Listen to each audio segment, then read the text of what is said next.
pagamento. Qual que é a regra geral de pagamento? É quando eu tenho um credor, o devedor vai lá e paga, não é? Só isso. Aí, nós temos formas de pagamento. Vocês viram que na aula passada, a gente viu quando um terceiro interessado paga, quando um terceiro desinteressado paga também. Então, isso aí também são meios de pagamento.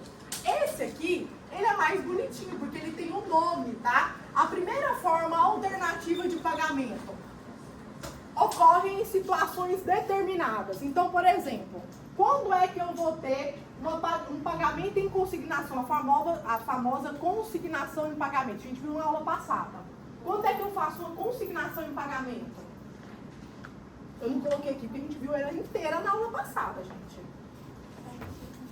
Quando é que eu faço uma consignação em pagamento? Você dá um bem em garantia. Não tem nada disso bem em garantia. Ou nome, eu consigno o pagamento. Avaliador? Exemplo, eu tenho que pagar uma pessoa que saiu de uma empresa, eu tenho que pagar um funcionário, o acerto dele. Ele se recusou a receber. Isso eu mesmo. posso fazer uma consignação em pagamento e garantir o pagamento Isso, dele. exatamente. Parabéns. Lembra sempre do nome. Eu consigno o pagamento, eu guardo o pagamento em algum lugar. Aí a gente viu que elas são de duas formas. A extrajudicial e a judicial. A extrajudicial eu vou lá no banco, o banco abre uma sessão administrativa, né, uma ação administrativa, e abre uma conta bancária. O que eu faço? Eu deposito lá o dinheiro. Em contrapartida, o próprio banco notifica o credor. Fala, ó, credor, depositaram um dinheiro aí. O que o credor pode fazer? Pegar. Ele foi lá, pegou, o que aconteceu? Quitou o pagamento. Acabou. O credor pode não pegar. O que vai acontecer? Aí o devedor, ele mesmo recolhe o pagamento. E aí o que o devedor vai fazer? Entrar com a consignação judicial, que é aquela do juiz, lá no tribunal. Aí sim, ele vai abrir a ação de consignação e pagamento, e aí o juiz vai abrir uma conta bancária judiciária. A gente fala judiciária porque o juiz mandou abrir, mas é uma conta bancária do banco. Que aí vai fazer o quê? Depositar esse dinheiro. O juiz vai mandar citar a parte contrária, que é o credor que não quis receber o dinheiro. E ele vai falar, e aí, credor, você quer receber o dinheiro? Você acha que o dinheiro está certo? E é a hora do credor falar, olha, ela depositou só 20 mil, não é 20 mil, é 22. E aí pode discutir essa questão se é ou se não é, ou se é a menos, ou ele pode pegar tudo, ou ele pode pegar uma parte e continuar discutindo o resto, certo? Então essa é uma forma de pagamento, consignação. Tudo bem ou não? Aula passada, gente. Outra forma, pagamento com subrogação. Isso aqui a gente começou a ver, porque vocês lembram do terceiro interessado, que quando ele pagava, ele subrogava no lugar do outro? Ou não lembra também? Não lembra, né? O que é a subrogação? Quando eu falo que eu estou subrogando, significa que eu estou entrando no lugar de alguém, tá? Então vamos lembrar aqui, ó. A é credor. É o fiador, no caso. O B é o devedor. É colocar a sua posição. E o F, isso, é o fiador. O fiador, vocês lembram que lá na aula passada a gente viu que ele era um terceiro interessado. O fiador, ele vai pagar a dívida de B. Se ele vai pagar a dívida de B, o A sai da relação, não sai? Porque quitou, o que o A vai querer continuar aqui? Ele já recebeu o pagamento, ele vai sair. O F, ele vai entrar no lugar aqui, ele vai se tornar o quê? Credor, porque o F vai cobrar do B. Então, aqui no caso, um exemplo de terceiro interessado, que é o fiador, o que ele fez? Ele subrogou. Então, isso aqui é um pagamento por subrogação? É. Porque olha aí, ó, ele subrogou no lugar do outro. Certo? Então, olha lá, pagamento com subrogação. Primeiro ocorre o pagamento feito por outrem e, posteriormente, a subrogação deste no lugar do credor. Neste caso, assume a posição de credor com todos os bônus da assunção. A gente já estudou isso na aula passada, só que a gente não falou que era pagamento por subrogação. Então a gente viu que o terceiro interessado pagava, que ele podia pagar e que ele subrogava. Qual que é o nome daquilo ali? Pagamento com subrogação. Certo ou não? Tá confuso? Sim. Tá confuso? Não. Tudo bem? Era na aula passada. Eu? É. Não, eu só não entendi pra onde o A foi, Anina. O A foi embora, quitou. Olha lá, se eu pago, eu eu sou a devedora, certo? Não, eu sou a credora, o Hugo é seu fiador, você que tá me devendo, certo? E aí o Hugo foi lá e falou assim, ó, tá me devendo, vamos pagar? Aí o Hugo vai lá e paga no seu lugar, pagou. No que pagou, eu fiquei liberada, eu fui embora. Por quê? Porque já pagou o dinheiro pra mim. Aí cadê o Hugo cobrando? Isso, o que eu vou ficar numa relação que eu já recebi o dinheiro? Meu objetivo não era receber o dinheiro? Eu realizei o objetivo. Eu fico num lugar, gente, se eu já realizei o objetivo? Não, eu pego o dinheiro e vou embora. Por isso que ele sai, tá? Então, toda vez que eu tiver um pagamento com subrogação, o F aqui entrou no lugar do A e ele vai receber a obrigação igual ela era. Por isso que o nome subrogação, ele entra no lugar, ele recebe a obrigação original, certo? Então, com todos os bônus, e a gente viu na aula passada, exceto os bônus pessoais. O que são os bônus pessoais? Então, por exemplo, eu, credora, peguei e combinei com você, olha, você é muito meu amigo, vou te fazer um juros de 2%. Aí eu tô vendendo pro Luiz Mar é 5%, porque ele não é meu amigo, pra você é 2%. Aí na hora que o Hugo paga pra você, ele vai pegar esse direito seu de ter juros de 2%? Não, por quê? Porque é uma questão pessoal. E o resto? O Hugo pega tudo. Tudo que for geral, o Hugo vai sumir a posição, vai pegar a mesma obrigação. Só não pega as questões pessoais, tá? Por quê? Porque é uma relação pessoal aqui, a gente decidiu nós dois. O Hugo não fazia parte. Tudo bem? Então vocês estão vendo que encaixa com a aula passada? Essa aqui, ó, encaixa. Nós temos a subrogação legal e a subrogação convencional. A subrogação legal, ela é automática. O que é isso, subrogação legal? É que a lei fala que subroga. Então, exemplo, o caso do fiador aqui é uma subrogação legal. Por quê? Na hora que a gente estuda fiador, fala que o fiador vai entrar no lugar do outro. Então, a lei está me falando. E a subrogação convencional, que a gente coloca no contrato, a gente convenciona, certo? Vamos ler os artigos 346 e 347 do Código Civil. Você quer ler? Pode ler, né? Pode ler, deixa eu só abrir aqui. 140. 300.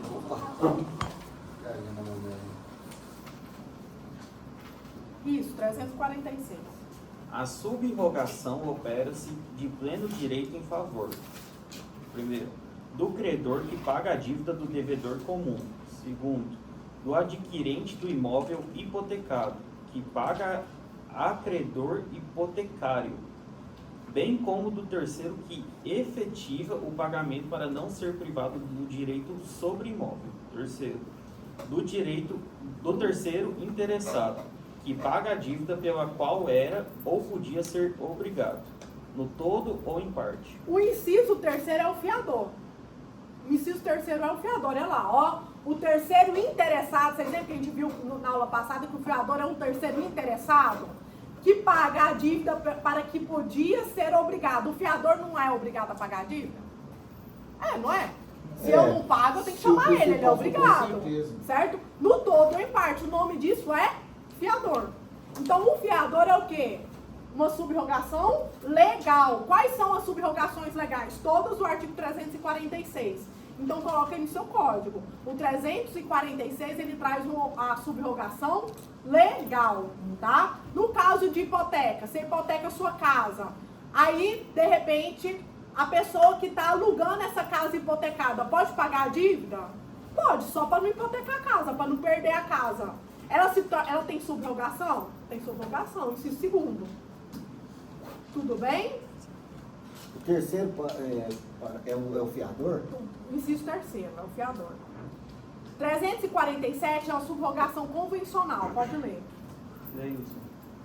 Subrogação e convencional. É convencional. É convencional. Quando o credor recebeu o pagamento de terceiro e expressamente lhe transferir todos os seus direitos. Aí o artigo segundo já saiu, né? Não. Não, o segundo não. Por que saiu esse aqui que tem parágrafo aqui? Não, Luciana, é inciso segundo, não tem parágrafo Tem aqui, não. ó, no meu que tem. O que é isso aí? Não, inciso segundo. Essa aspas aí, tem uma aspas aí. Tá? Não, é um asterisco, aqui ele tá, é remissão, isso aqui chama remissão, mas não precisa ler só. Parágrafo segundo. quando terceira pessoa empresta ao devedor a quantia precisa para solver a dívida, sob a condição expressa de ficar o mutuante subrogado nos direitos do credor satisfeito. Vocês estão vendo que nesses casos aqui a gente não precisa nem decorar, porque todos eles falam assim, fulano colocou expressamente, olha o inciso primeiro, quando o credor recebe pagamento de terceiro e expressamente lhe transfere os seus direitos. Você está falando que expressamente está transferindo o direito, o que é isso aí? Convencional.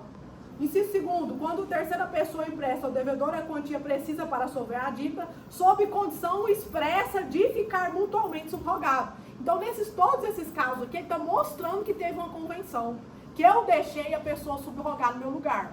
Certo ou não? Certo. Então, esses são os dois casos de subrogação. Tudo bem? Tudo bem, subrogação convencional.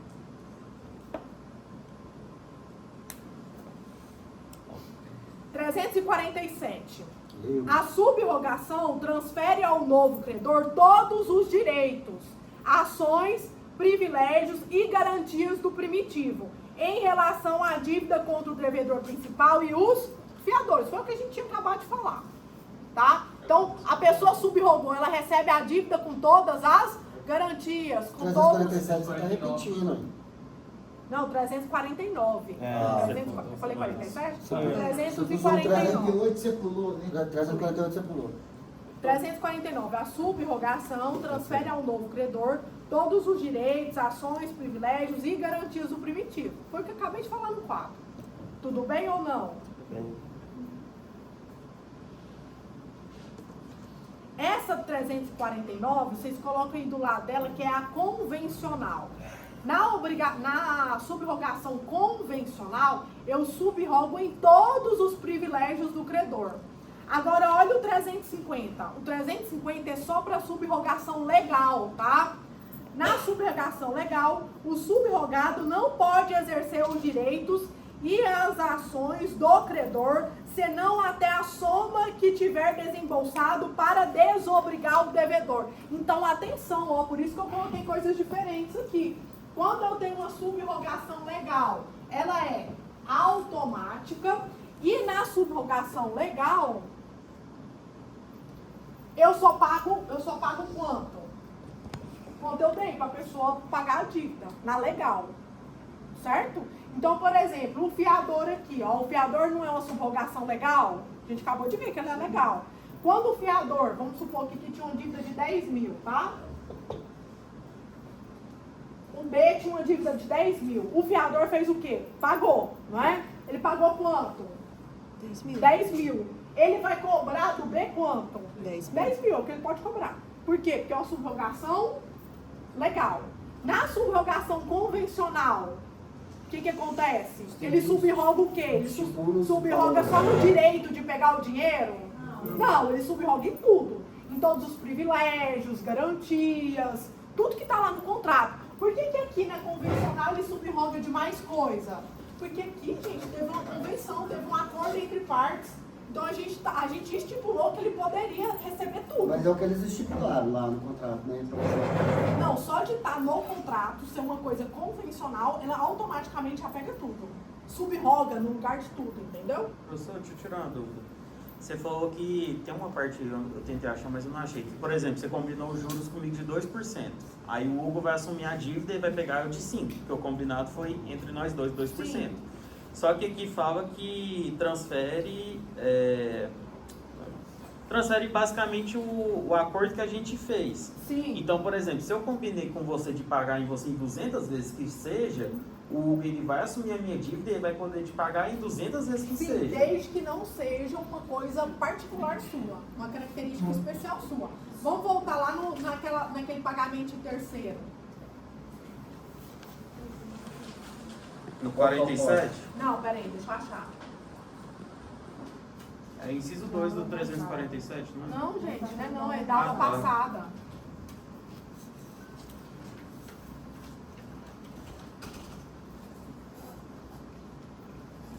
O terceiro que paga? É. Dívida, né? 304. 304, isso.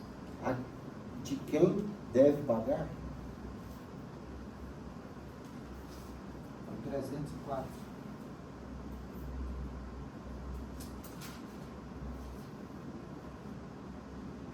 Deixa eu achar o especificamente.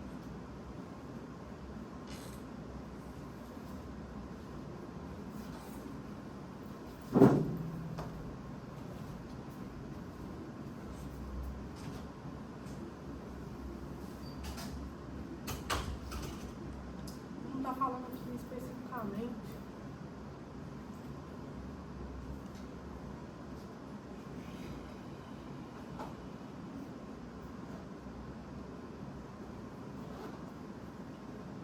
Às vezes sim fala, terceiro não interessado.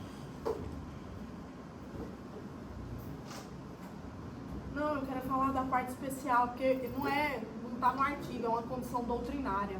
Que, ó, quando a gente fala lá no 304, ó, qualquer interessado na extinção da dívida pode pagá-la, usando-se o credor se opuser dos meios conducentes à exoneração do devedor. Igual direito cabe ao terceiro não interessado, se o fizer em nome e à conta do devedor, salvo oposição deles. Quando a gente viu lá na aula passada, 304 e 305 era o pagamento de terceiro interessado e não interessado. O terceiro interessado, ele assume toda a obrigação, igual o fiador. O fiador não é um terceiro interessado, ele só não recebe as obrigações pessoais. O que são as obrigações pessoais? É aquilo que eu convencionei só com você, que é uma característica sua. Se a gente fez um contrato, eu e você, e eu falei, olha, por ser você, por ser amigo da minha mãe, gosto muito de você, o que eu faço? Eu faço condições especiais para você. Quando o Hugo paga, ele não subroga nessas condições especiais. Condições gerais, ele subroga. Isso não é um privilégio? Você não está me dando um privilégio de ter uma taxa melhor que você? Pois é, mas pode ser um privilégio geral, não precisa ser um privilégio especial, específico. Tanto que a doutrina fala privilégios pessoais. Questões pessoais. Eu fiz com você por ser você. Entendeu? Eu posso muito bem fazer assim, ó, vamos fazer um contrato, todo mundo aqui da sala, todo mundo não, metade da minha sala, todo mundo que vier hoje. Os que não vieram não vai fazer. Vocês concordam que é um privilégio geral para vocês? Sim, sim. Privilégio geral. Eu subrogaria nesse privilégio? Subrogaria, porque são privilégios gerais. Agora, se eu falasse assim, olha, todo mundo tem, metade aqui dessa sala, os que vieram hoje, tem esse privilégio geral. Mas só o Hugo, porque eu gosto dele, além de ter o privilégio geral, eu vou parcelar mais para você. Você recebe? Você subroga nisso? Não subroga. O que ficou confuso aqui para mim no 349, a subrogação transfere ao novo credor todos os direitos, ações, privilégios e garantias do primitivo. Sim, mas ele não colocou quais são essas garantias. É uma garantia específica que eu dei só para você? Pode ser, mas... Não pode, não está escrito isso, não tem como eu ler isso. No direito eu não posso dar uma coisa a mais. Aqui ele não está especificando. Quem que especifica isso? A doutrina, o STF, a STJ, a jurisprudência. Aqui ele está falando que passa as garantias, mas eu sei que garantia que é. Eu não estou te falando que tem garantia geral e tem garantia específica. Sim. As garantias gerais vão passar todas, as garantias pessoais não passam. É porque, Você assim, já pensou? eu só estou tentando te mostrar uma outra interpretação, entendeu? Por exemplo, eu vou lá e assumo a dívida do Hugo. Aí o Hugo me fala, não, eu pago 2%, paga lá pra mim. Aí eu vou ler no código e vejo isso daqui. Aí eu falo assim, não, então eu não vou pagar 5%, eu vou pagar 2%. A gente não estuda só código. Não, Código é uma parte. Sim.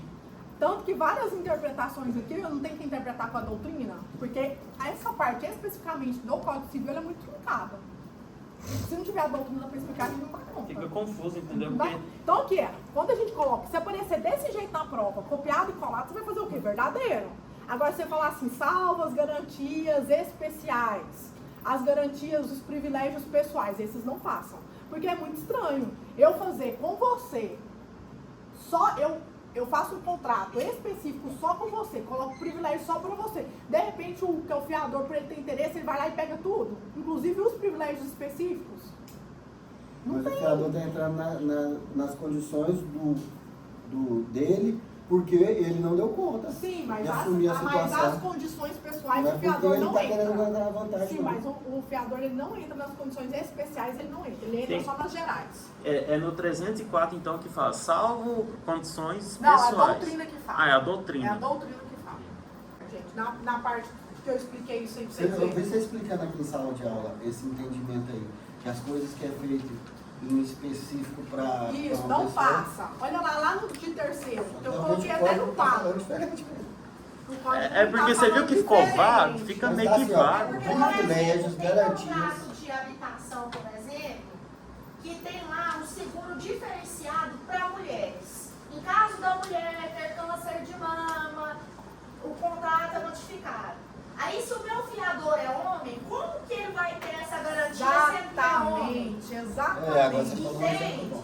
É isso que ela está explicando. Não, eu entendi o que ela tá explicando, só tô falando assim que Exemplo. na hora que você lê, dá a entender que você tem o Uma direito. empresa tem 50 contratos de imóveis, de venda de imóveis. Só o seu é a 2%. Gente, é Os por outros todos isso. são 5%. Então vai na regra do geral, não vai É na por regra do isso especial. que a gente não lê só código. Não existe isso. A gente está aqui para interpretar o código. Mas como é que a gente interpreta o código? A gente chama isso de hermenêutica gramatical. O que é hermenêutica? Interpretar o direito. E eu vou lá e interpreto o direito só do jeito que está lido, escrito lá. Não é essa interpretação. A gente precisa do quê? Da doutrina, do STF. Tanto que tem muito artigo. Tem um artigo aí que eu estava fazendo a questão estava errada porque o artigo, o STF já tinha colocado que era inconstitucional. E o artigo estava lá. Aí você fica assim, professor, mas o artigo está lá, mas o STF colocou que é inconstitucional. Inconstitucionalidade tácita. O STF não tira, porque quem tira? O STF tem como mudar código? O STF não muda o código, não. Quem muda é o legislador. O legislador, nossa, demora, gente. Daqui 10 anos ele tira isso aí. Mas já está inconstitucional. O que você tem que fazer? Você, aluno, e vai marcar inconstitucional. Tá? Então, tem que cuidar principalmente nessa parte aí. Nessa parte eu entrei, por isso que direto eu fico lendo aí. Certo, gente? Tudo bem aqui ou não? Agora deu certo? Outra forma de pagamento, imputação. Aqui, gente, o principal é vocês saberem a diferença entre cada uma delas. O regramento delas é importante? É importante. Mas agora, para começo, né, na graduação, a gente precisa entender o que é cada uma delas. O que é imputação? Tem aplicação nas situações em que o mesmo devedor se encontra obrigado em diferentes relações jurídicas perante o mesmo credor com mais de um débito de mesma qualidade e vencido. Então, olha aqui, vou colocar no quadro.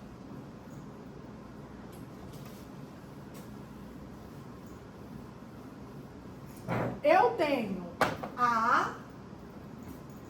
A, que é o quê? O credor. E eu tenho o B, que é o devedor. Só que dessa relação, eu não tenho uma dívida só com B. Eu tenho várias, ó. Vou colocar aqui em bolinha, que são as dívidas, tá? O A é credor de B, não só em uma dívida, em várias dívidas. E essas dívidas têm a mesma qualidade e tá tudo vencida. Então, por exemplo, eu tenho um contrato de empréstimo, o empréstimo X, o empréstimo Z e o empréstimo Y. Tudo da mesma qualidade, tudo é empréstimo. Empréstimo, no direito, a gente não fala empréstimo, a gente fala mútuo.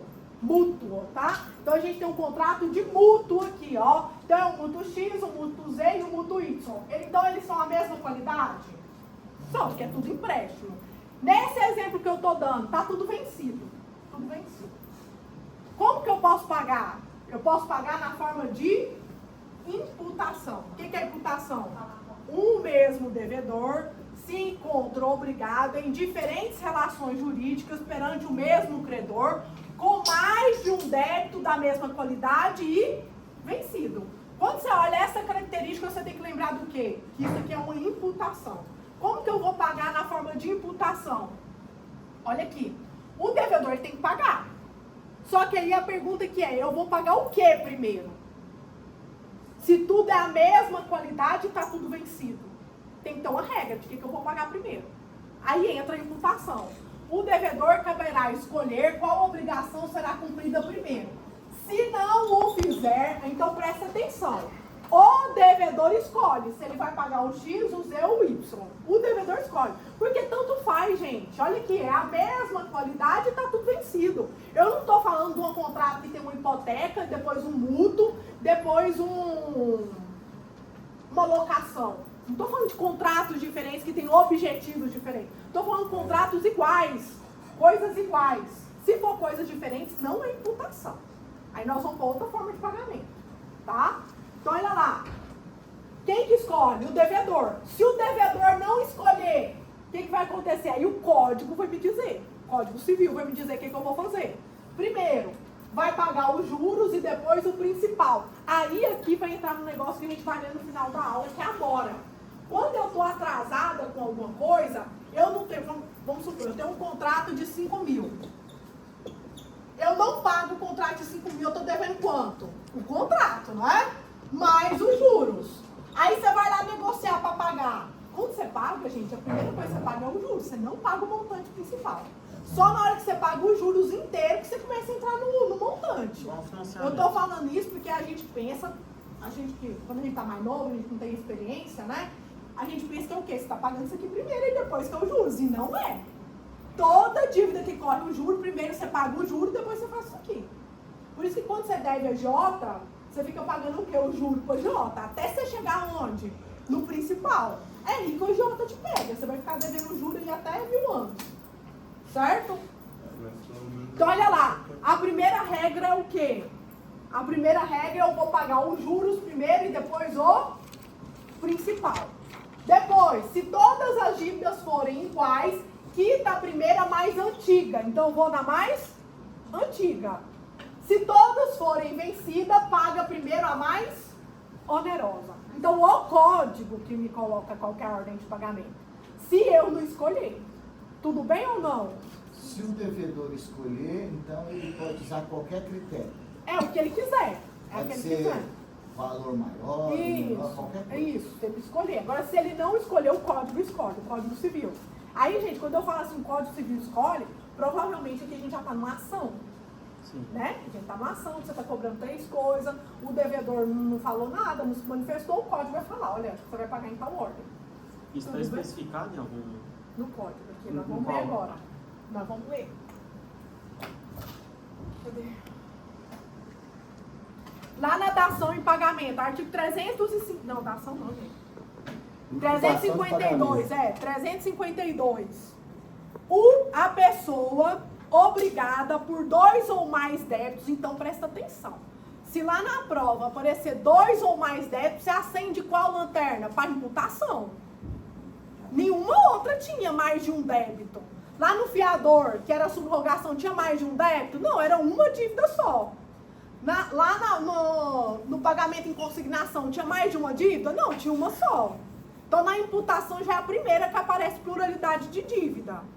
A pessoa obrigada por 2 ou mais débitos da mesma natureza a um só credor tem o direito de indicar a qual deles oferece o pagamento, se todos forem líquidos e vencidos. Então, o que eu falei? O devedor escolhe. Artigo 356. Não tendo o devedor declarado em qual das dívidas líquidas e vencidas quer imputar o pagamento, o que é isso, imputar o pagamento? Fazer o pagamento, tá? 46 ou 3? É 3. 3, agora é o 3. Se aceitar a quitação de uma delas, não terá direito a reclamar contra a imputação feita pelo credor, salvo provando haver ele cometido violência ou dolo. 354. Havendo capital e juros, ó, o primeiro, ó. Havendo capital e juros, o pagamento imputar-se-á primeiro nos juros vencidos e depois no capital, salvo a estipulação em contrato. Que se você fizer convencionar num contrato diferente, pode ser diferente. 356. Se o devedor não fizer a indicação do 352 e a quitação for omissa quanto à imputação, esta se fará nas dívidas líquidas e vencidas em primeiro lugar. Se as dívidas forem todas líquidas e vencidas ao mesmo tempo, a imputação far-se-á na mais onerosa. Então, aqui são formas de pagamento e imputação. Tudo bem ou não? Dúvida nesse, gente? Esse é mais simples, né? Pelo menos eu acho. Agora, o próximo. Dação e pagamento. Gente, dação, eu quero que vocês lembrem troca, tá? Troca. Coloca aí o nome troca. Quando eu faço uma dação em pagamento, significa que eu estou trocando uma coisa por outra. Olha lá, o Luiz Mar está me devendo um iPhone 14. O que eu tenho que pagar? O que o Luiz Mar tem que me pagar? Um iPhone Um 14. iPhone 14. Eu não posso aceitar mais, eu não posso aceitar menos. posso aceitar coisa Diferente. Quer dizer, eu não posso não, se eu não quiser. Se eu quiser, eu posso aceitar, né? A regra é que eu não aceito. Mas, se eu aceitar, eu posso aceitar uma coisa diferente? Posso. Então, por exemplo, o Luiz Mar tem que me pagar um iPhone 14. Aí o Luiz Mar fala, tá, minha situação tá difícil agora. Vem no iPhone 14, eu posso te dar um Samsung mais moderno? E aí eu vou lá e falo, pode. Eu aceitei? Eu aceitei, eu não sou obrigada, gente. Obrigada eu não sou. Então eu posso aceitar essa troca? Eu posso. Qual que é o nome disso? Dação em pagamento. Quando o devedor oferece coisa diversa da dívida e o credor aceita receber. Então lembra sempre da palavra troca. Artigo 356. O credor pode consentir em receber prestação diversa da que lhe é devida. Muito simples essa, né? A mais simples de toda. Novação. Novação, olha o que o nome está falando. Se ele está falando nova, lê desse jeito mesmo. Nova ação. Então significa que eu vou fazer um novo contrato e esse novo contrato substitui o antigo. Ele é novo, nova ação. Só o nome. Olha lá. Ocorre quando surge uma nova obrigação com o condão de extinguir a anterior. Sabe quando que acontece muito nisso aqui? Empréstimo. Você vai lá e faz um empréstimo no Itaú. Beleza, aí tá dando tudo certo. Mas de repente você não consegue pagar. Quando você não consegue pagar, você não vai lá e faz uma negociação? Uhum. Essa negociação é um novo contrato e substitui o antigo. O antigo não existe mais. O que é isso? Novação. Novação. Novação, gente, é um novo contrato feito. E esse novo vai fazer o quê? Substituir o antigo. Isso pode acontecer em vários casos. Por exemplo, fiz um contrato com o Hugo. Pessoal, Hugo, você vai me pagar em 10 vezes o celular, tal, e aí você vai me pagar uma parcela de R$100 por mês. Mas aí o Hugo ficou apertado, não deu conta mais. Falou assim, olha, tá, amigos, tem como a gente fazer um outro contrato? Tem como a gente negociar? Quando a gente negocia, eu arrumo o mesmo contrato, gente? Não, eu faço um novo. Esse novo contrato, o Hugo vai parcelar em 20 vezes. Em vez de R$100, ele vai me dar 50. É um novo contrato? Substituir o antigo? O antigo a gente rasga. Ele não existe mais. Então a gente chama isso de novação. Um novo contrato. Tá? Aí se o Hugo der conta de pagar, quitou. Por que não faz um aditivo? Pode fazer, não tem problema Dá na não. mesma? Não, dá na mesma não, porque o aditivo não é inovação. Ele é o um aditivo complemento. é um complemento. Quando você quer, por exemplo, quando você quer alterar uma cláusula só, aí você não precisa mudar o contrato inteiro. Aí o que você faz? Aí você faz esse aditivo. Mas aí a gente não tem um novo contrato, a gente não tem uma nova história, né? Você está pagando do mesmo jeito, você mudou uma cláusula. Agora, quando a gente muda muito, precisa mudar muito, aí a gente tem que fazer um novo contrato. Aí a gente chama isso de inovação, certo? A novação extingue a obrigação anterior. Então, pelo amor de Deus, o contrato antigo acabou. Ó, extingue ele. Com todas as suas garantias, acessórios, exceções pessoais, olha elas vindo aqui, ó. Exceções pessoais, privilégios e solidariedade, salvo estipulação em contrário. Então, olha lá, eu tô com um contrato X. No contrato X eu tenho fiador. Mas esse contrato X, ele não estava sendo bom para mim. Eu tive que fazer um novo. Aí eu fiz o contrato Y. No contrato Y, puxou o fiador? Não puxou. Não. Na inovação, gente, ela não pega as coisas do contrato antigo. Nem os privilégios pessoais. Então, por exemplo, nesse contrato X, eu falo, olha, você é meu amigo, vou fazer juros de 2%. E aí deu tudo errado. Você não conseguiu pagar. A gente precisou fazer um novo contrato. Quando eu faço o contrato Y, eu falo, olha, agora eu não vou te fazer mais a 2% não. Antes era confiar em você, agora eu não confio mais. Se for exigência de fiador no primeiro contrato, no segundo, com certeza vai ter que ter o fiador de Se novo. eu quiser, sim. Se eu quiser, mas eu não vou puxar o fiador automático. Então aqui, se eu quiser, eu posso colocar um fiador, mas aí nós vamos negociar de novo. Se no primeiro não pagou e renegociou, com certeza vai ter que exigência de fiador. Sim, mas isso se eu quiser, mas eu não puxo o fiador automático pra cá. Certo? Entendi. Tá? A gente vai fazer um novo contrato. Um novo contrato. Nova vida de Porque série. senão, né, quando o fiador no primeiro foi de livre e espontânea vontade. Sim. No segundo, ele tem que anuir. Exatamente. Inclusive, gente, essa questão de fiador é assim, ó. Renovação, locação. Estou com a locação e na locação tem um fiador. Na hora que renovou o contrato, se eu não notifico o fiador que teve a renovação do contrato e se ele consente em continuar sendo fiador, ele não é. Ele não é. Isso é um erro muito grande de muito locatário que não sabe, né? A pessoa não é obrigada a saber, né? Mas ela precisa se informar. Então, o contrato de locação, certo? O contrato de locação começou em 2023. Chegou em 2024, eu preciso fazer o quê? Renovar, né? Quando eu não renovo o contrato de locação, esse contrato que era determinado, ele era por 1 ano. Ele se torna indeterminado.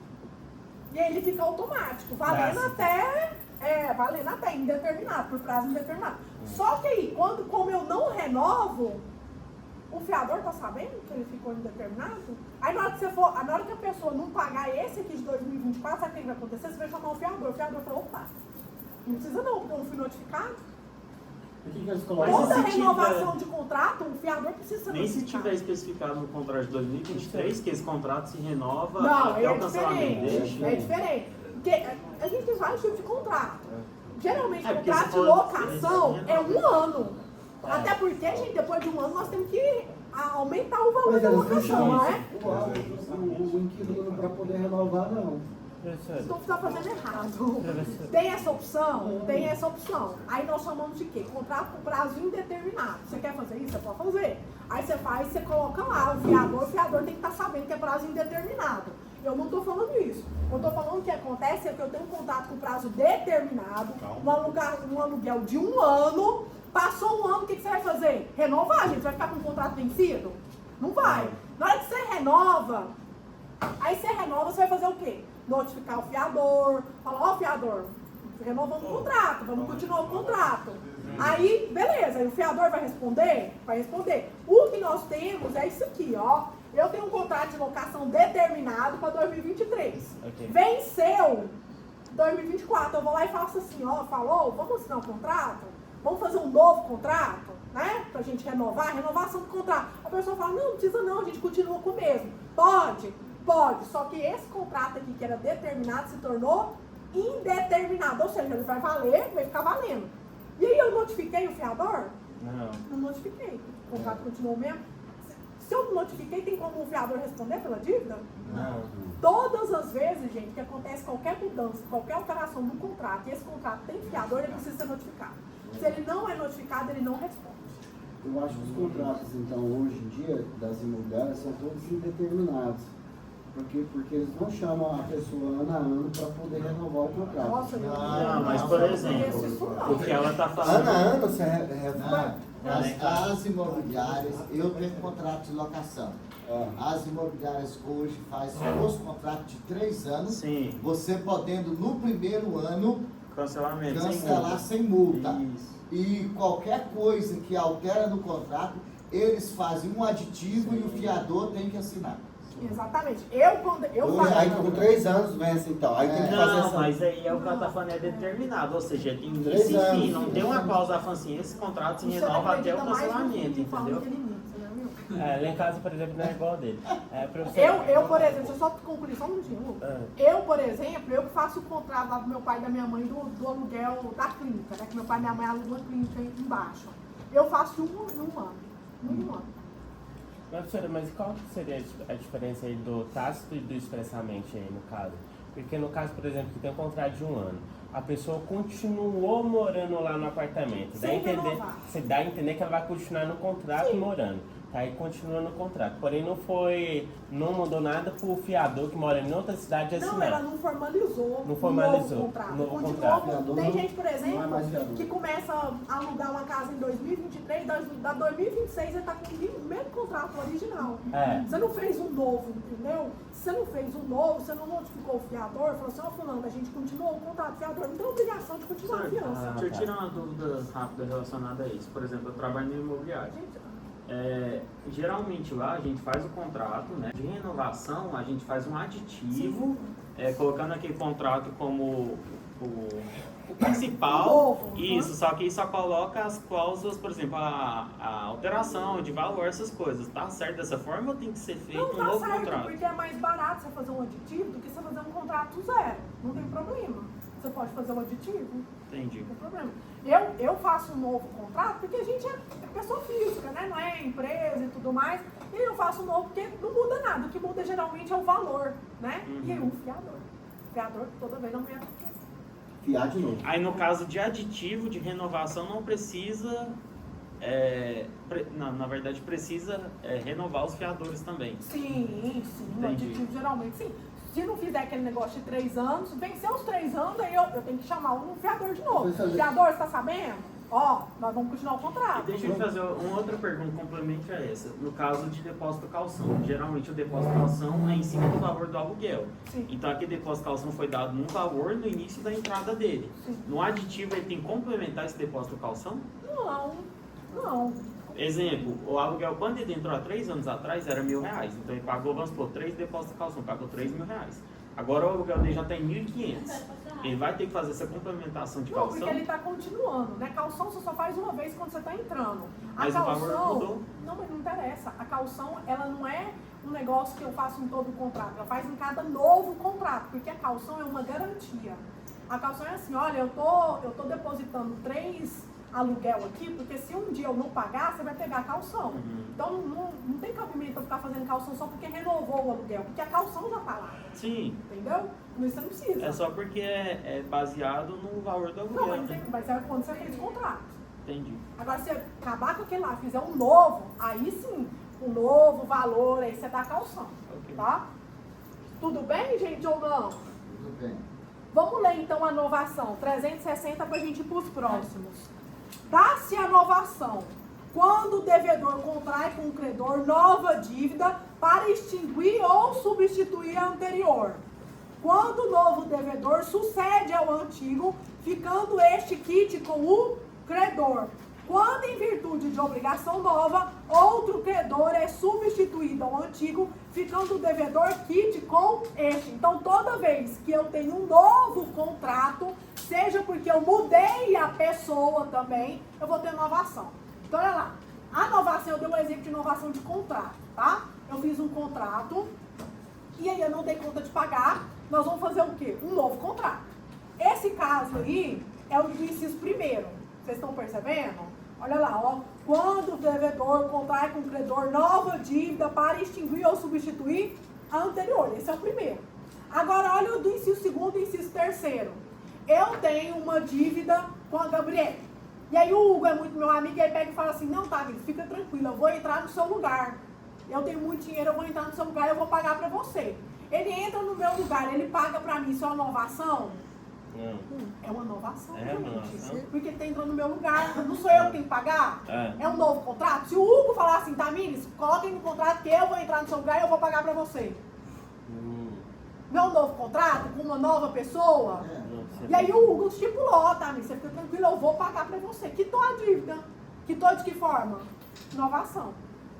Então, quando eu substituo as partes também é uma inovação? É, mas presta atenção, tudo tem novo contrato. Vai fazer um novo contrato e nesse novo contrato vai ter o quê? Outras partes. E vai quitar a dívida, tá? Aí a gente tem que prestar atenção. O Hugo vai quitar no meu nome, entra aquele negócio do terceiro interessado. Ele vai quitar no meu nome. Se ele quitar no meu nome, o que nós vamos ter? Novação ou subrogação? Subrogação. Ele está pagando no meu nome. Ele vai subrogar meus direitos, não vai? Agora, se ele paga no nome dele, não, eu estou confundindo. É doação, né? Peraí. Doação? Peraí. Se o Hugo paga no nome dele, nós temos o quê? Subrogação. Está pagando no nome dele. Aí ele vai poder me cobrar. Seria novação? Não é. Agora, se o Hugo paga no nome, paga no Seu meu nome. no meu nome, paga no meu nome. Só que aí ele tem lá na quitação. Não, tô confundindo. E não muda nada. Se pagar Isso é doação, né? É doação. É doação. Se o Hugo paga no meu nome, se ele paga no meu nome, ele vai fazer o quê? Uma doação, e eu não posso cobrar ele. Certo? Agora, nós temos a outra que eu esqueci. A outra que é. Quando ele paga no meu E nome. pega o recibo no nome dele. É.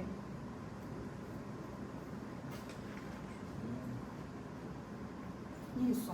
Quando ele paga no nome dele, você lembra que era a mãe? Que eu dei o exemplo da mãe? Sim. Pois é, a mãe é o quê? Desinteressada, porque ela não está no contrato. Ela vai pagar uma dívida minha, só que no nome dela. Aí nós temos o quê? Subrogação. Eu entendi isso. Certo ou não? Agora, se ela entra no contrato, coloca o nome dela, fala assim, opa, gente, agora eu vou entrar no contrato, coloca aí meu nome. Eu vou pagar a dívida e coloca aí meu nome. Nós temos o quê? Novação. Porque ela entrou, ela colocou o nome dela lá. Agora, a quitação não. Na quitação nós temos subrogação. Certo ou não? Ou tá com dúvida? Se interessando no próprio fiador, né? Isso, nome próprio ao fiador. Que é subrogação também. Então, aquele terceiro interessado, desinteressado, a maioria é o quê? Subrogação. A novação, eu tenho que querer colocar meu nome no novo contrato. No novo contrato, eu coloco meu nome lá. Eu falo, olha, eu vou pagar pro meu filho. Só que não é só com quitação, não. Eu vou pagar, me coloca no contrato. Substitui a gente. O nome dele está no contrato, agora me coloca ele no contrato. Com ele eu resolvo. Eu tô querendo pagar para ele. Então, eu vou ter o quê? Uma nova ação, porque eu troquei sujeitos. Vocês concordam comigo que uma coisa tá eu e o Hugo no contrato. De repente eu faço um novo contrato, que tá eu e a Gabriela. É um novo contrato, não é? Não trocou de pessoa? Uhum. Então nós temos o quê? Uma nova ação. 10 minutos, gente. Para vocês complementarem, tá?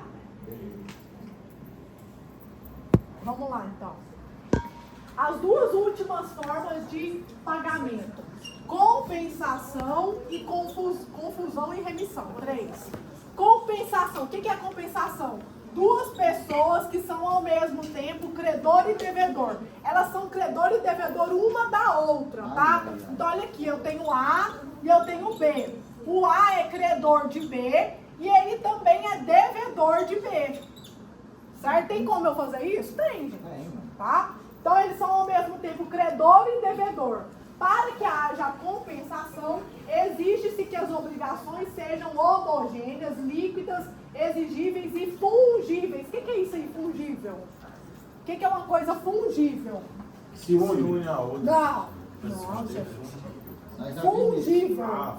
Fungível. A gente viu bens fungíveis e infungíveis. Vai ser substituído? Fungível. Pode ser dividido. Substituir. Temporário. Não, não é nada temporário, não. se une, né? Não? Não. Fungível que pode ser trocado por um outro. Quase idêntico, tá? Então, por exemplo, eu até falei isso. Se eu tenho uma caneta, a caneta foi assinada pela Madonna. Tem como eu trocar essa caneta por outra? Não. Então ela é um bem infungível.